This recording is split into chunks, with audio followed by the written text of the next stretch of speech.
My chosen designer from the What Was Good Design? MoMA Message 1944 to 1956 exhibition is Paul Rand. Paul Rand was an American graphic designer born in Brooklyn, New York into a Jewish Orthodox home in 1914. Ever since he was young, he had always embraced design, even taking a night class at Pratt Institute while still attending high school at the age of 14.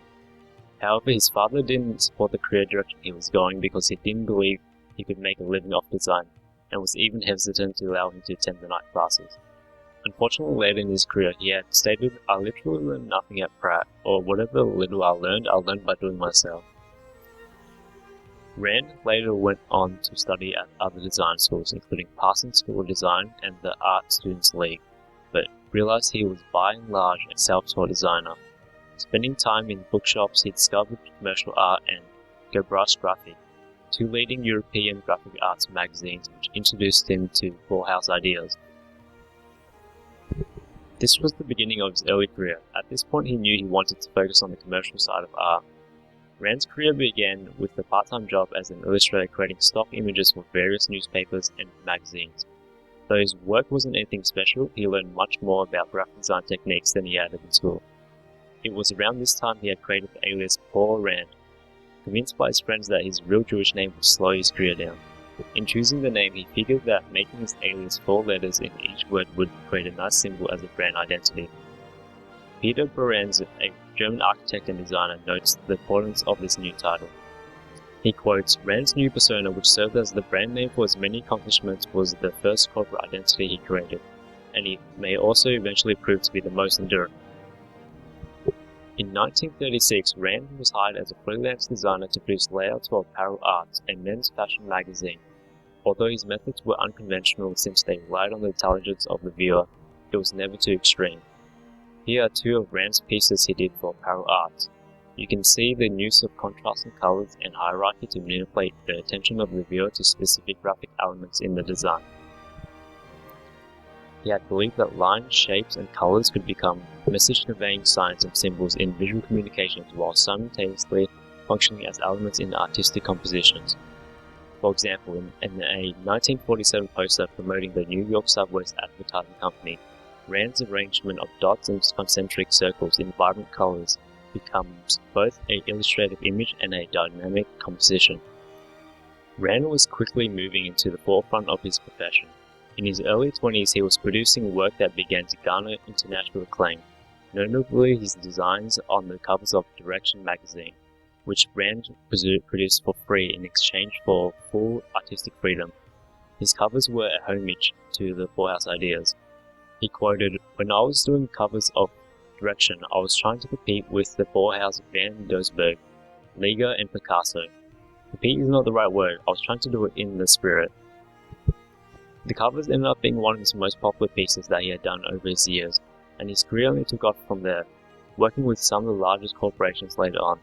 To name a few, he designed the logos of IBM, Cummins Engine, Westinghouse, UPS, and many others who still use his logos to this day, which is a testament to good design. The object that Paul Rand designed as part of the What Was Good Design exhibition was his Abacus printed textile in 1946, which was chosen because he followed Dieter Rams' 10 Principles of Good Design. To design this piece, Lawrence Anton, a manufacturer, had asked Paul Rand to collaborate with him to help produce his new line of textile designs called the Campagna collection, which Rand had happily agreed to design.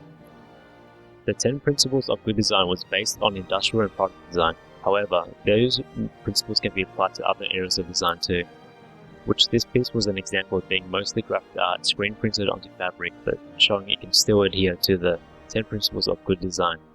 Here I will explore what I think is the 5 most important principles in regards to the Abacus design. Number 1. Good design is aesthetic. As a pattern design and decorative object, it is clear that aesthetics play a huge part in the design. You can see the connection between dark and light, foreground and background, transparency and opacity, used to enhance this textile by adding depth and movement to the piece. Rand enjoyed this design so much that later he used this photogram as a cover to his book, Thoughts on Design, which later went on to become famous. Number 2. Good design is innovative.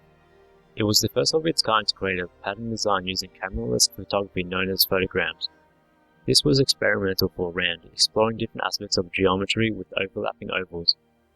This was fitting as Rand was actually known for his geometrical designs. Number 3. Good design is unobtrusive.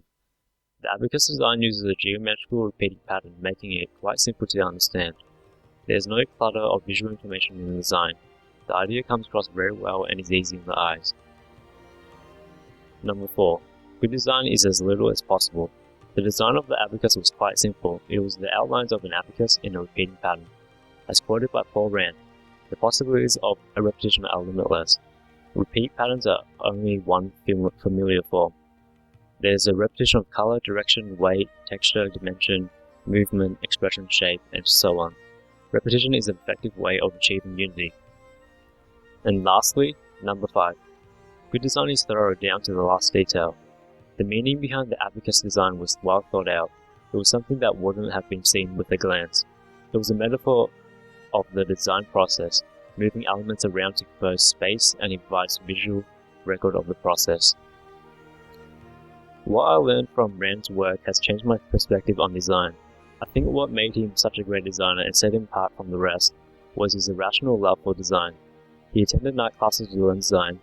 He did free work for full artistic freedom, and he was still designing till the day he passed away. A lot of Rand's work had underlying meaning to them and required the audience to figure it out, yet at the same time still be aesthetically pleasing and simple.